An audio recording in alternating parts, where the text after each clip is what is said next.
comenzando mientras la gente sigue entrando y sentándose como siempre.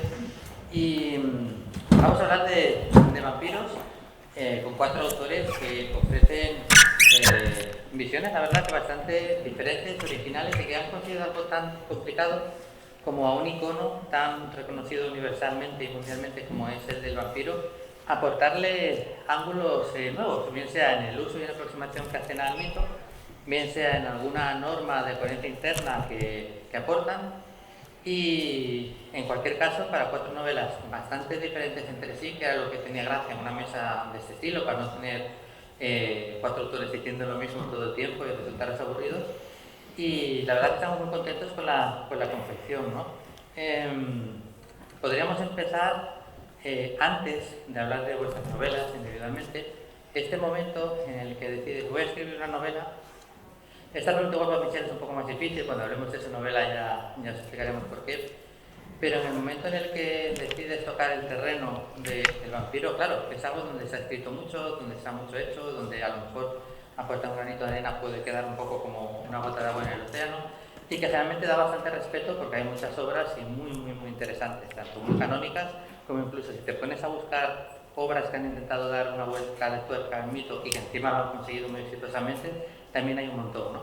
En el caso de Víctor, que además tuve suerte de formar parte del proceso de creación de la novela, no de la escritura evidentemente, pero sí de edición, en su revisión de los monstruos clásicos desde un punto de vista moderno, el vampiro nunca estuvo entre las primeras opciones. Yo recuerdo que tú me decías, yo si con el vampiro o encuentro una idea realmente que crea que aporta algo, o prefiero con todos los monstruos que hay. Entonces fuimos pasando por el zombie, fuimos pasando por la sirena, fuimos pasando por las brujas, fuimos pasando, etcétera. También publicaste Minotauro, la de Hombre Globo, y fantasmas, y bueno, y llegó el vampiro también, ¿no? Entonces, precisamente la primera pregunta es esa. O sea, da un poco de vértigo al principio de decir, voy a hablar con una figura de la que todo el mundo tiene una iconografía propia bastante amplia. ¿Quién empieza? Bueno, yo la verdad es que no me dio ningún miedo, ¿no? Porque tampoco quería repetir los tópicos vampíricos de toda la vida. Y hay una cosa que yo creo que estaremos todos los que estamos aquí, yo creo que estaremos de acuerdo en que hay que rescatar a los vampiros, ¿no? De lo que ha pasado, de esa desgracia tremenda que hemos tenido con esos vampiros fosforescentes, lánguidos y un poco ñoños, que se enfrentaban en el instituto con otros monstruitos un poco baratos, ¿no? Entonces, cuando ya has visto que ha llegado un momento en el que piensas que toda la literatura vampírica se acabó porque ha sido destruida por el vampiro ñoño, entonces yo creo que siempre los amantes de la literatura gótica, los amantes de la literatura de terror, los amantes de los monstruos, los amantes de los vampiros, yo creo que ha sido una especie de llamada preternatural a que empecemos a rescatar la figura del vampiro que realmente es lo que es, ¿no? El vampiro Polidori. Y es lo que yo como hice una novela que es un homenaje al romanticismo, a todos los palos del romanticismo, entonces los vampiros entraron allí de una manera natural, de la mano de Lord Byron, de una manera indirecta, ¿no? Bueno, en mi caso, Mala Sangre, que es mi novela, el vampirismo ocurre a partir de una metáfora que yo lo planteo dentro de una novela histórica realmente.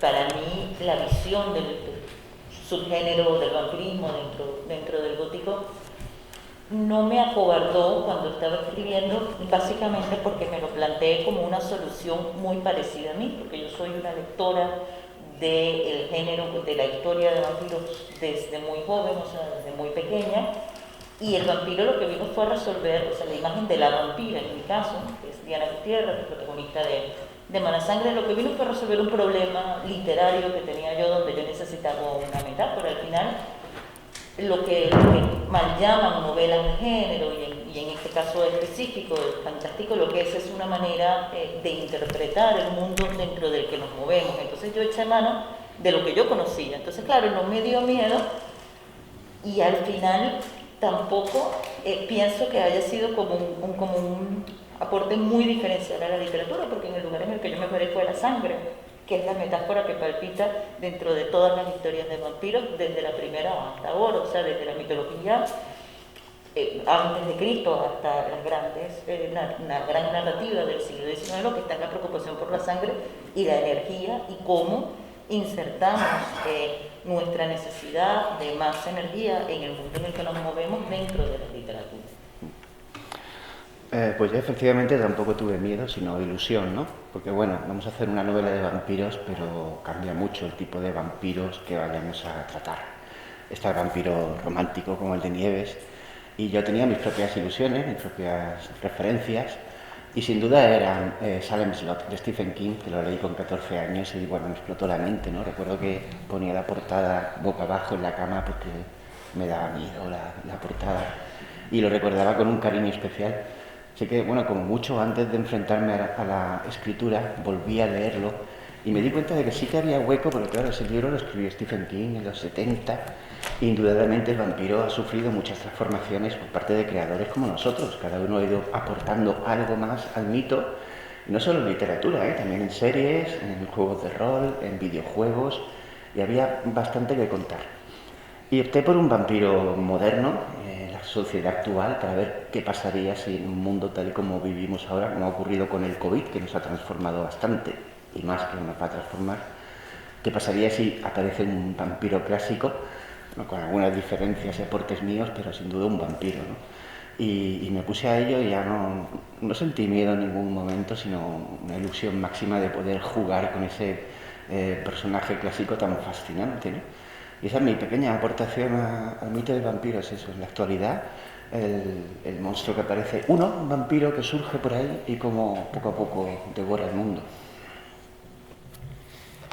Yo, como antes dijo Jorge, le tenía bastante respeto a la idea de escribir un relato sobre este tipo de criaturas por todo lo que se había hecho antes. Entonces, claro, la idea era, ¿qué puedo aportar yo que valga la pena leerse, ¿no?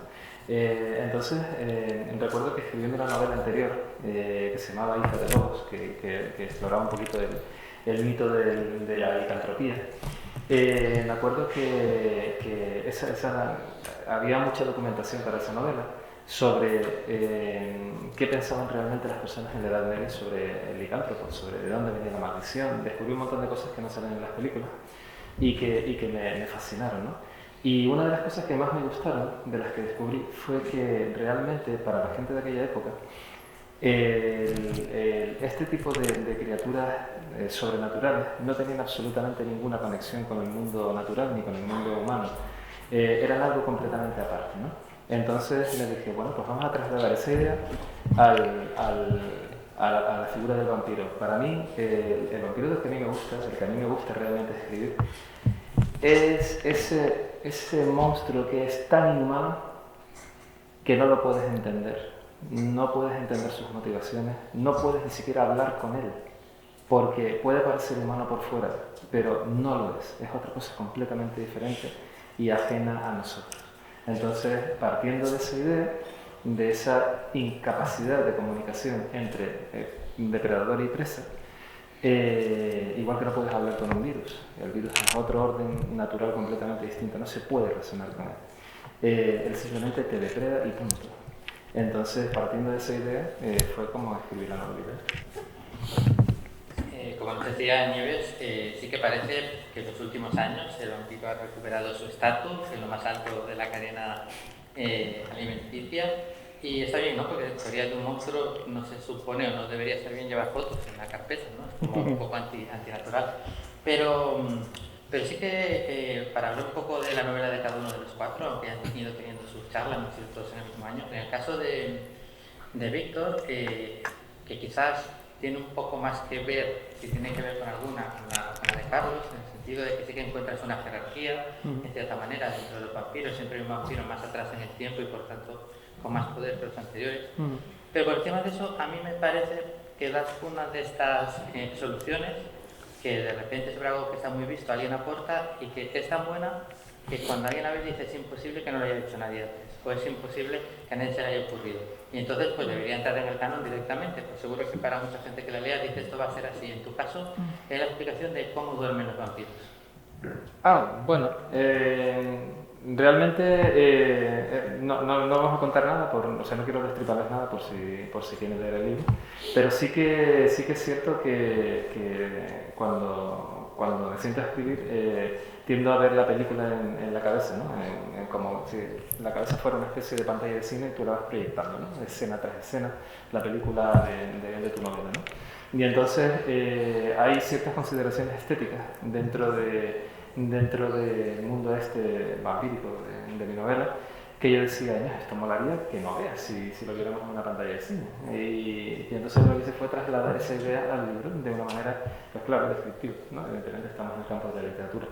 Pero me resulta curioso que te haya llamado tanto la atención, porque para mí fue un detalle un poquito secundario de la trama general, pero me gusta que te guste.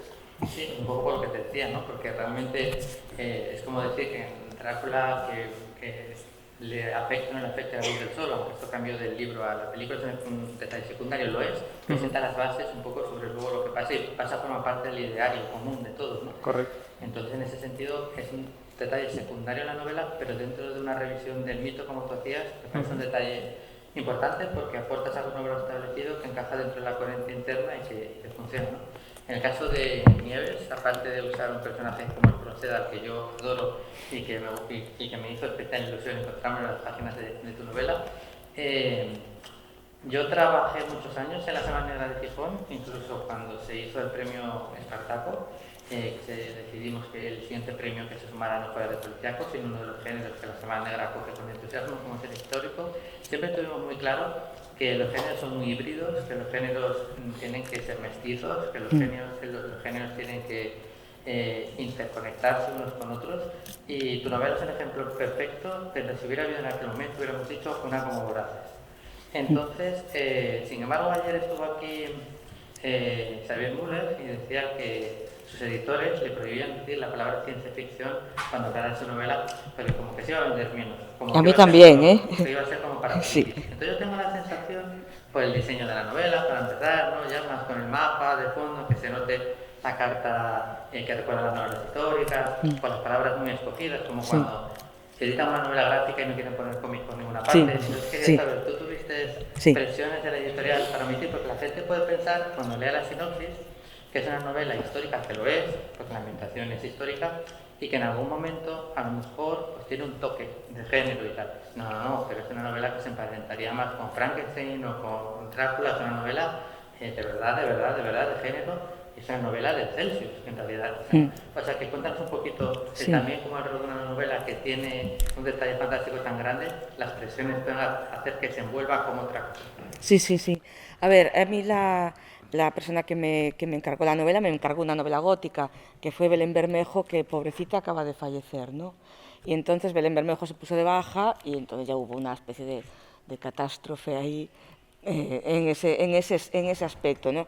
A mí me pidieron una novela gótica y yo me puse a escribir una novela gótica. Me pidieron una novela histórica y yo escribí una novela histórica. Entonces hice ahí lo que me mandaron, entre comillas, porque claro, ¿qué ocurre? A Belén Bermejo le encantó la novela y le encantó lo de los vampiros, pero la editorial no estaba muy por la labor de que se hablase del género mixto, ¿no?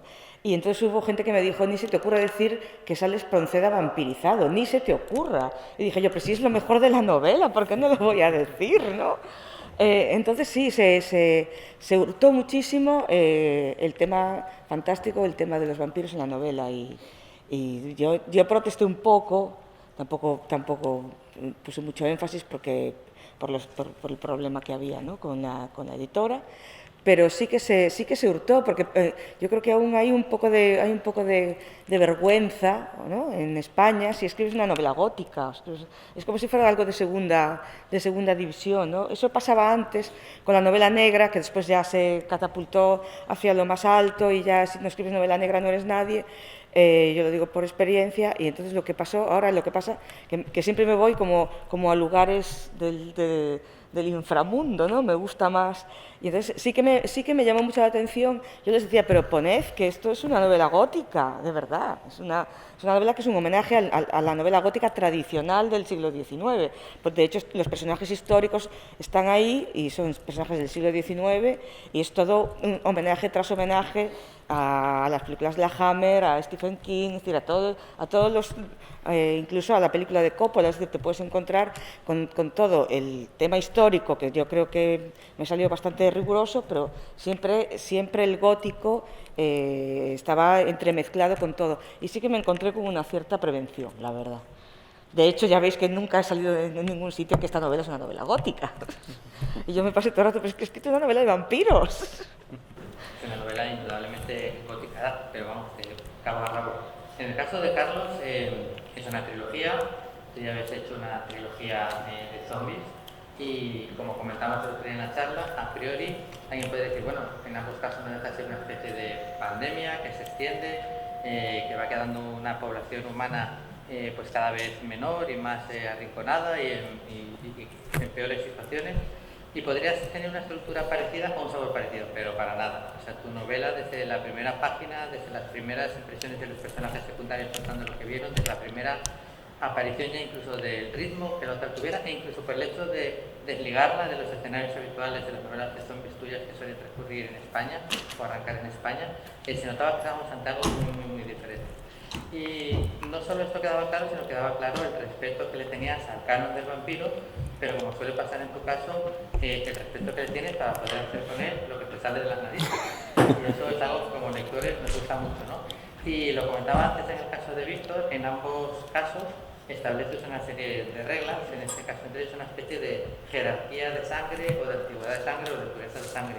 Estas y otras ideas que tampoco vamos a desvelar mucho para que las lean, pero en tu caso es una trilogía vampírica hasta el principio casi del primer libro, no es desvelar demasiado. Cuéntanos un poquito de esas ideas y de cómo construiste estas reglas a las que luego, claro, te tienes que ceñir todo el libro. O sea, para los humanos no, porque tus vampiros más o menos el sol no acaba con ellos, pero les fastidia, pero ya luego decides que haya una especie de noche eterna para que ya si la humanidad tenía una esperanza se vaya a tomar por saco, ¿no? Pero me interesan un poco esas reglas que construiste porque creo que es un universo coherente y bastante propio. Sí, bueno, el máximo referente para la novela, como he dicho antes, fue Salem Slot, ¿no? Pero claro, Salem Slot era una novela intimista, porque era un pueblo, la situación con la casa encantada, un solo vampiro, era un vampiro maestro, el misterio, la infección paulatina, poco a poco. Y yo quería ver qué pasaba si eso se salía del pueblo, ¿no? Que Salem Slot lamentablemente termina ahí, cuando ya termina. Supongo que lo habéis leído todo, pero bueno, me voy a contar. En fin, se termina ahí, ¿no? Y yo quería saber qué pasaba más. Y tenía varias cosas en la cabeza. Una es una película indie muy desconocida que se llama Stake Land, que empezaba ya con un mundo totalmente desolado por vampiros. Entonces era como La carretera, de la película de Viggo Mortensen, la gran novela americana, que contaba cómo era un mundo desolado, ¿no? Y esa mezcla a mí me la tenía en la cabeza como referente absoluto. Y con esos dos elementos, y a lo mejor pues el aspecto visual de películas como 30 días de oscuridad, que son unos vampiros absolutamente atroces, no son vampiros clásicos, son monstruos con la boca llena de dientes, ¿no? Prácticamente de oreja a oreja. Con esas pequeñas bases empecé a escribir como hago siempre, porque no planifico en absoluto las novelas. Hay autores, es por la forma de que funciona la mente cada uno, no es que sea mejor ni peor. Y funciona así, sin planificación, necesito enfrentarme al libro como si lo estuviera leyendo. Y empecé a construir la historia desde ahí, con muy pocas bases. Y lo que sí quería era tenerlo todo. No quería el vampiro escondido y el vampiro muy inteligente y la horda de vampiros, como ocurre en Stake Land, por ejemplo. Que todas esas cosas causan mucho desasosiego.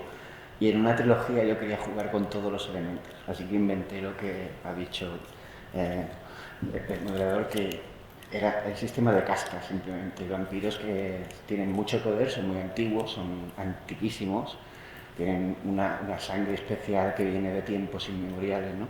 Y a medida que van mordiendo y van infectando a otras personas, pues esa sangre se va diluyendo, se va mezclando con la nuestra y ya no es tan potente. Una de las características principales de estos vampiros antiguos bueno, desarrollé en la novela su capacidad para el control mental, ¿no? Hipnotizan a las víctimas, entonces son absolutamente terroríficos por ello. Esa capacidad se va mermando a medida que van infectando y al final son monstruos bastante parecidos a los zombies, ¿no? Van por ahí simplemente buscando alimento y escondiéndose en los sótanos y en los somieres de las camas, debajo de los canapés, ¿no? Los armarios en cualquier parte. Y nunca sabe dónde están escondidos ni por qué están escondidos, porque ellos mismos no lo saben. Entonces, esa mezcla funcionó, me encontré muy contento con ella a lo largo de toda la novela y básicamente fue el esquema general que utilicé. En el caso de Michelle,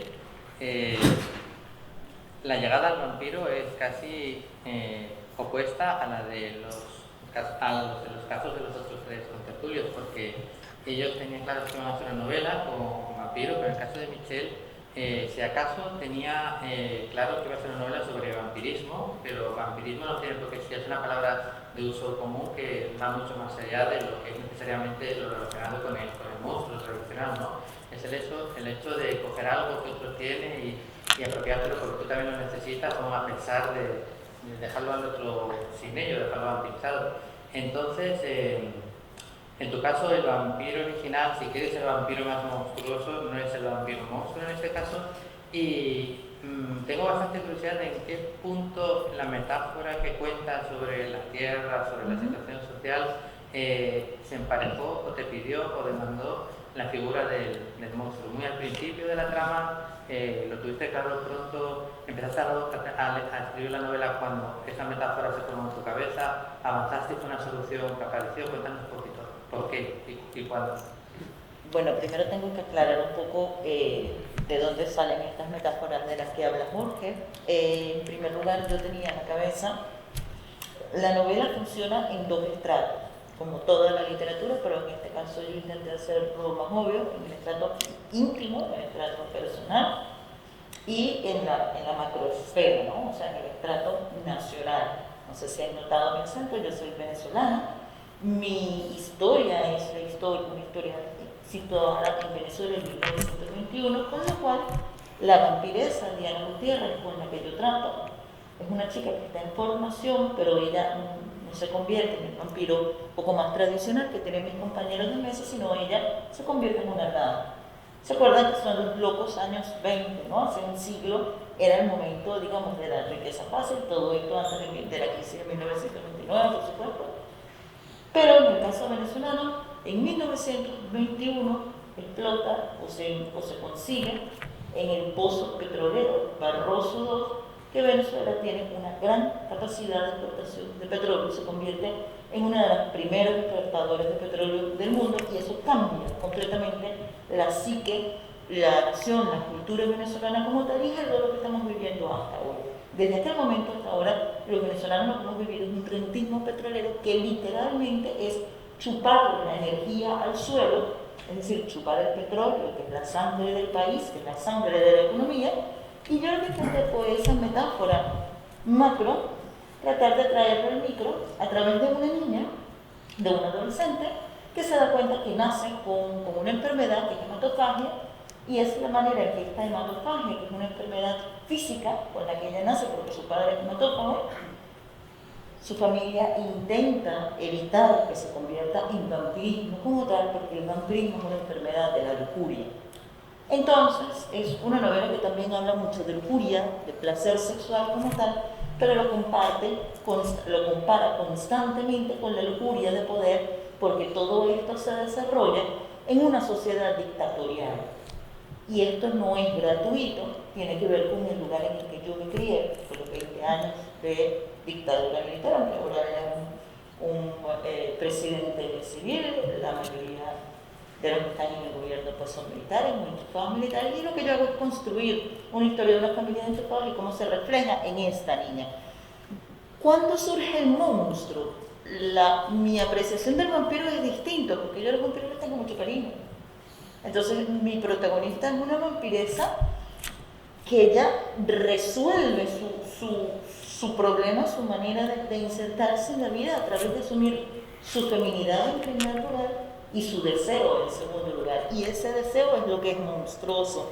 Lo que yo he construido y lo que ha venido a partir de la metáfora vampírica es que todos nosotros tenemos deseos monstruosos en el fondo. Y en mi opinión, es lo que me gustaría que le quedara a la gente que lea Mala Sangre, en el momento en que nosotros aprendamos a interpretar nuestros deseos monstruosos como algo más allá de esa sola estrategia, de esa sola estructura de la monstruosidad, en el momento en que nosotros veamos hacia adentro y comprendamos la monstruosidad, entonces podremos comprender lo que está alrededor nuestro. Me preguntas en qué momento surgió el vampiro. El vampiro surgió en el momento en el que yo necesitaba que Diana Gutiérrez comprendiera, se situara en el mundo y dijera, vale, soy una mujer que está pasando de 14 años hacia el resto de mi vida, tengo esta enfermedad que es hematofagia. Si yo controlo mis impulsos, voy a ser siempre la marioneta del poder. Bueno, pues entonces mira, si tengo que hacer un trato con el mal para ser yo, prefiero ser yo y ser real y ser auténtica que estar en manos de los demás.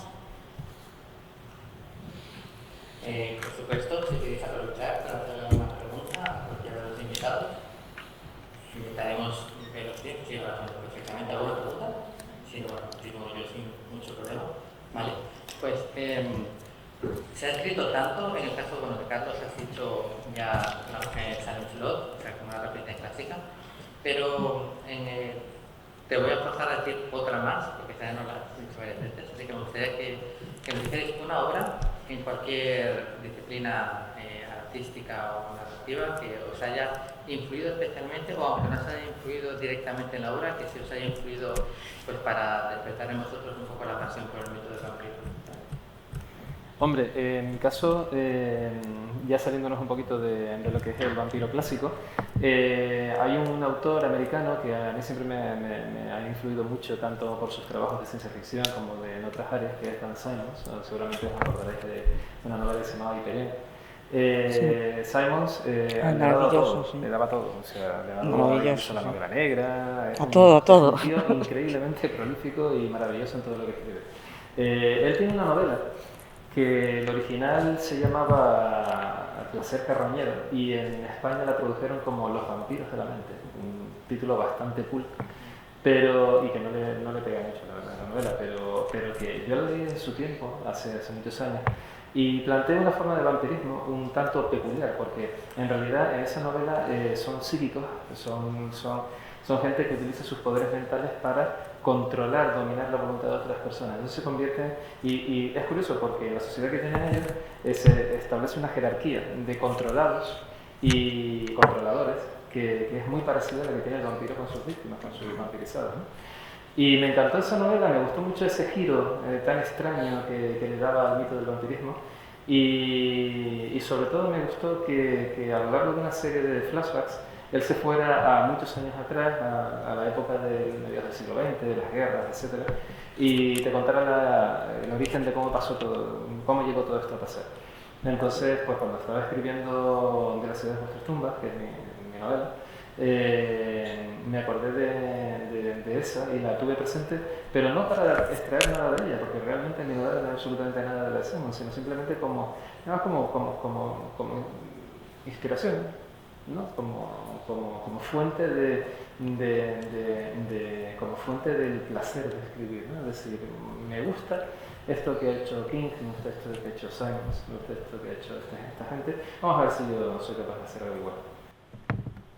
A ver, yo las influencias vampíricas yo creo que ya son generalizadas, tópicas, que es ¿cómo se llama? Nosferatu, las películas de la Hammer, que llevo aquí mi camiseta de Christopher Lee hincando el diente, ¿no? Pero también hay cosas que me influyeron mucho, que es, a ver, la novela de Polidori, que no es que sea una gran cosa, pero ese señor fue el que inició, ¿no?, el vampirismo literario, en Europa, gracias al mítico Lord Byron.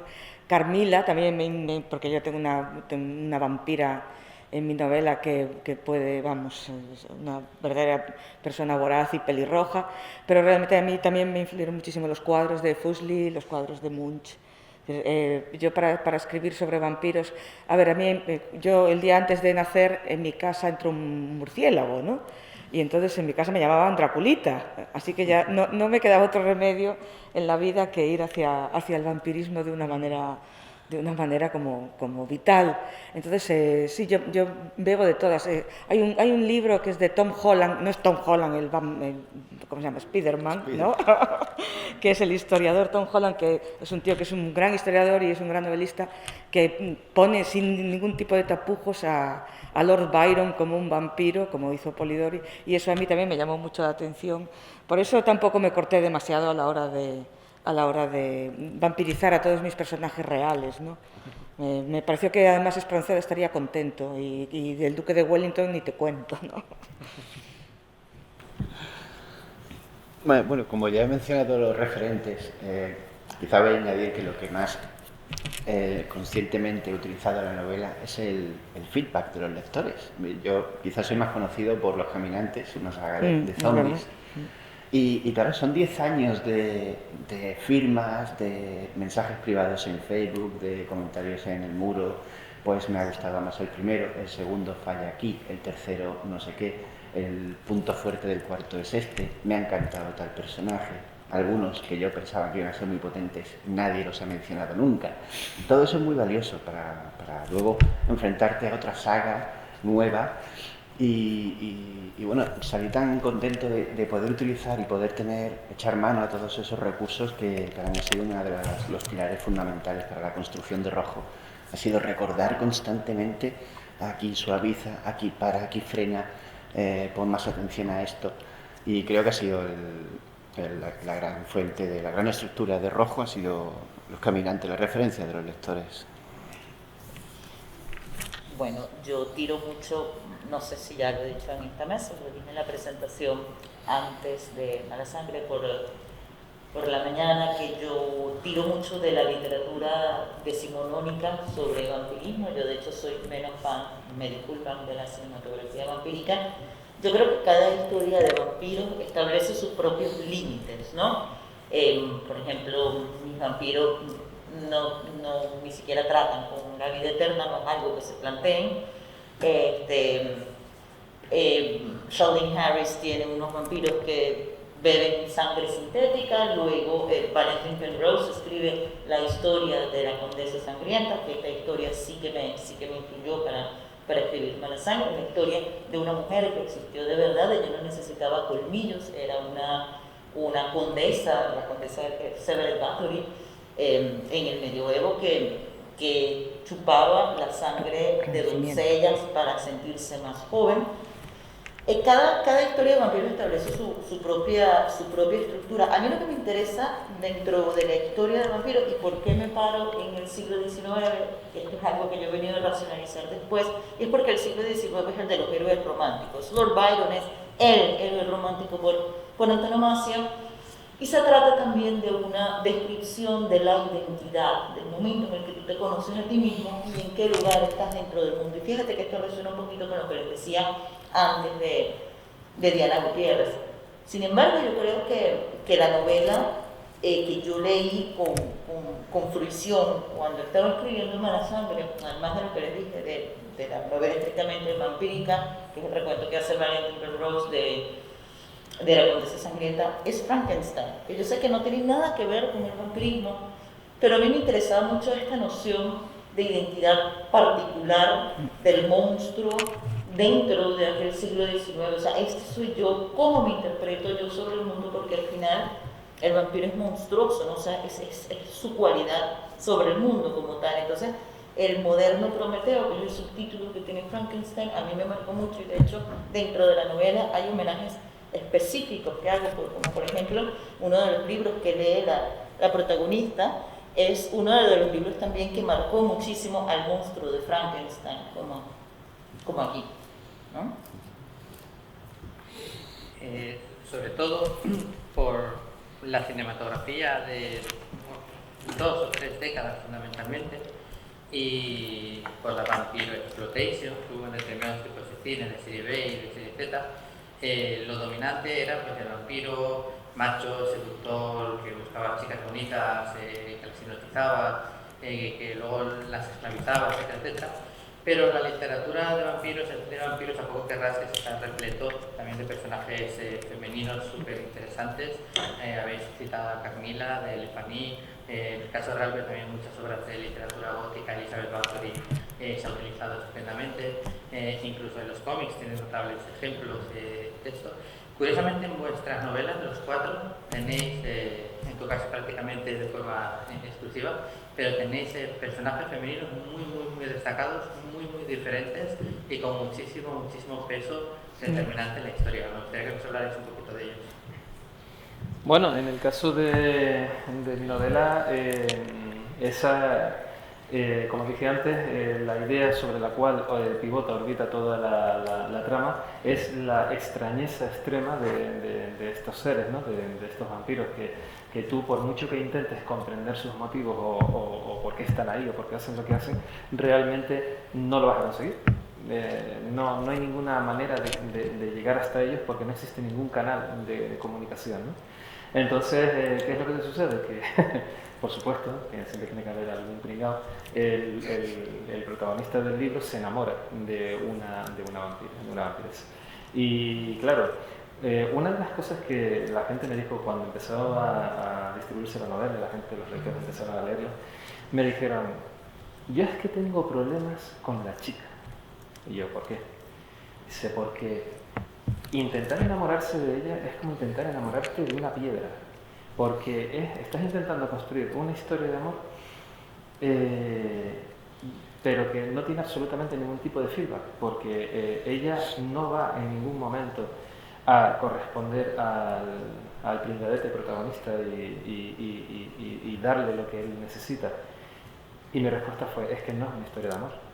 Realmente la historia que tiene este hombre con la vampiresa es una historia de obsesión, pero no hay amor por ninguna parte. ¿Por qué? Porque ella no le puede corresponder. Es como si tú intentas enamorarte de un roble. ¿El roble te va a corresponder? No, porque es un árbol. Entonces, en este caso, es lo mismo. Existe un personaje que a mí me gusta mucho, que es el de la vampiresa, que es un personaje que me lo pasé pipa escribiéndolo, pero que yo sabía que su envoltura humana era solo una envoltura, es solo un disfraz. Y cuando el protagonista por fin ve lo que hay dentro, bueno, el momento de terror espero que haya sido realmente bueno para los lectores, porque eso es lo que se buscaba en una historia de amor.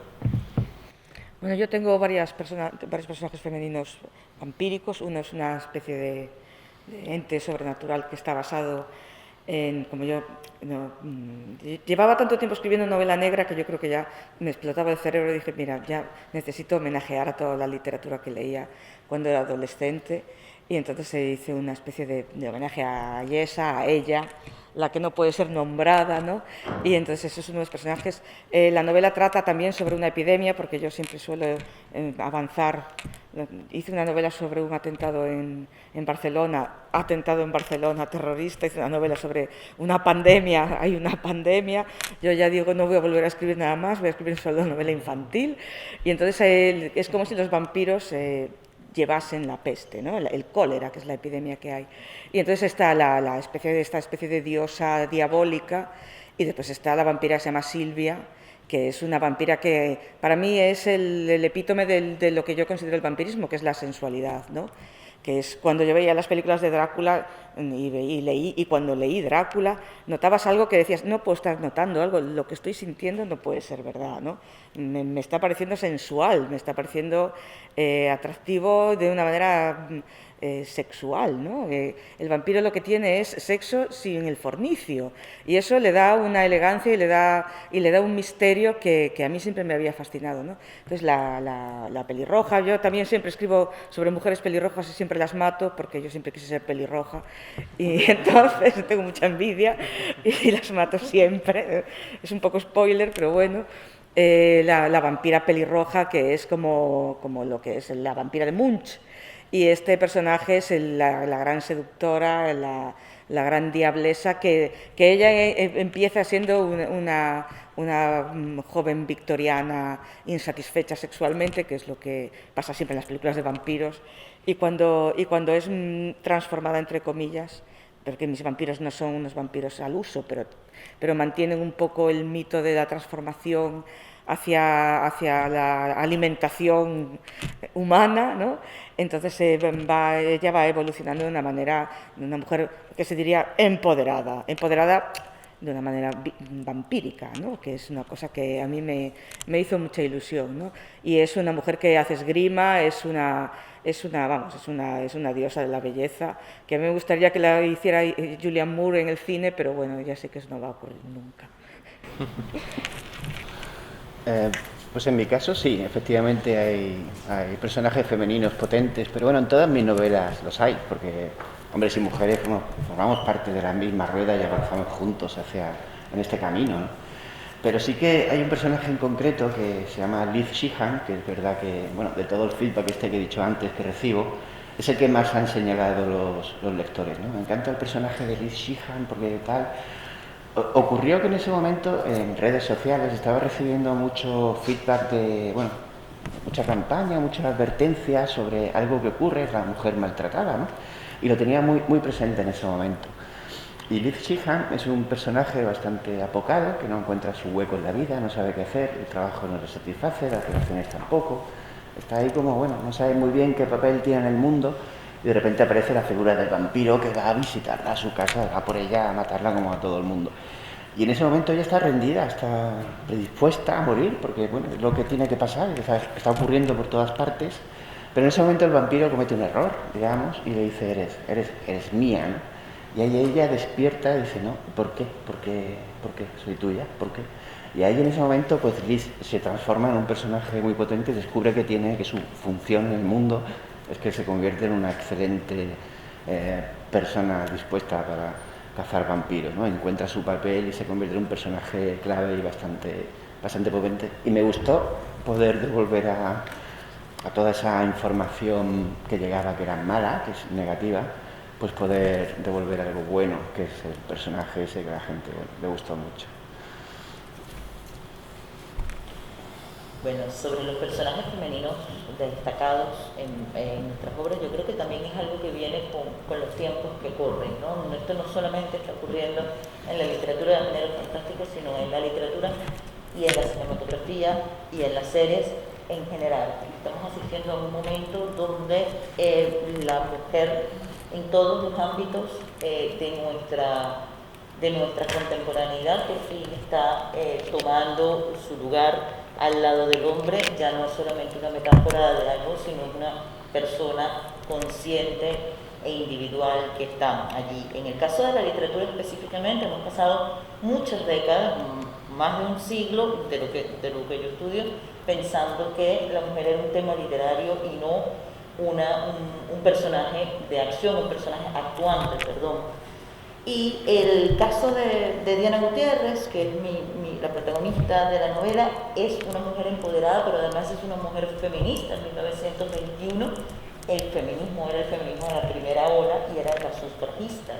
La misma cualidad de vamp, de lo que yo les hablaba hace un rato, lo que quiere decir es un poco ese empoderamiento, y el proceso por el que ella asume su vampirismo como tal es un proceso de empoderamiento, con lo cual sí que es un personaje militante del feminismo, de lo cual yo pues me siento súper orgullosa, porque bueno, yo además en mi vida diaria soy académica de estudios de género, entonces es un tema que me marca profundamente, y tengo literatura, ensayo, sobre todo escrito al respecto. Y la historia de Mala Sangre y Diana Gutiérrez particularmente bebe de algo que para mí es muy importante, que es el imaginario católico que nos ha impuesto en nuestra formación iberoamericana, tanto en España como en las Américas. Esa impronta de la Iglesia Católica, que si ustedes la analizan, es muy vampírica y tiene mucho que ver con relegar a la mujer a un puesto fuera de la sociedad como tal, y es contra lo que a mí me gustaría luchar dentro de la literatura. Bueno, pues hemos llegado hasta aquí. Como toda charla que se precie, nos ha parecido corta, y creo que nos hemos quedado con ganas de hablar más de vampiros y de vuestras novelas, a las que les hemos ido dedicando en el pasado Celsius, en este Celsius, su merecido espacio. Hace no mucho tiempo hice, en época de confinamiento, un hilo tonto sobre películas de vampiros originales, y había gente que me decía, bueno, vaya, no pones ningún libro. Y digo yo, ¿qué parte de hilo de películas? Me has pillado. Bien. Pero si lo hubiera hecho, seguramente, por no decir seguro, vuestras 4 hubieran estado en la lista. Para irlos despidiendo, en el caso de Michel, darte las gracias por la sensibilidad de la novela, por haber encontrado el vampiro como metáfora de algo mucho más grande y permitirnos a través de un icono romántico estudiar un poquito mejor a nosotros mismos y a veces a nuestros abusos incluso, ¿no? En el caso de Carlos, bueno, podemos estar seguros, viendo las dos pandemias, zombi y vampiros que nos has contado, que esta del COVID no la has administrado tú porque no nos ha ido tan mal. Entonces, menos mal que no te han contratado como asesor, pero en lo literario, haznos todas las pandemias que quieras, ahí no hay problema. Bueno, Nieves, ese Espronceda, maravilloso, ya solo por eso te daría las gracias. Pero ahora te voy a hacer una lista de personajes que quiero que pasen por tu prisma y que sigas haciendo novelas góticas, porque has dicho que tú parece que siempre vas a lugares del inframundo, que sepas que el Celsius es un lugar del inframundo. Genial, por eso estoy aquí. Nosotros somos seres de inframundo y aquí se pasa mejor. Sí. En el caso de Víctor, has revisado un montón de monstruos clásicos. El próximo además va a ser uno de mis favoritos, que es el monstruo de la Laguna Negra. Me hace súper feliz que esté dentro de nuestra línea Z otra novela tuya y encima soy uno de los personajes de los monstruos románticos con los que tanto empatizábamos, ¿no? Que eran más humanos que los humanos que les perseguían o que querían acabar con ellos y estamos ya deseando leerlos. Y pues muchas gracias por vuestras novelas, muchas gracias por venir al Celsius. Ahora estarán arriba firmando en el firmódromo y como siempre les pedimos a nuestros invitados con un fuerte aplauso y este es el Celsius.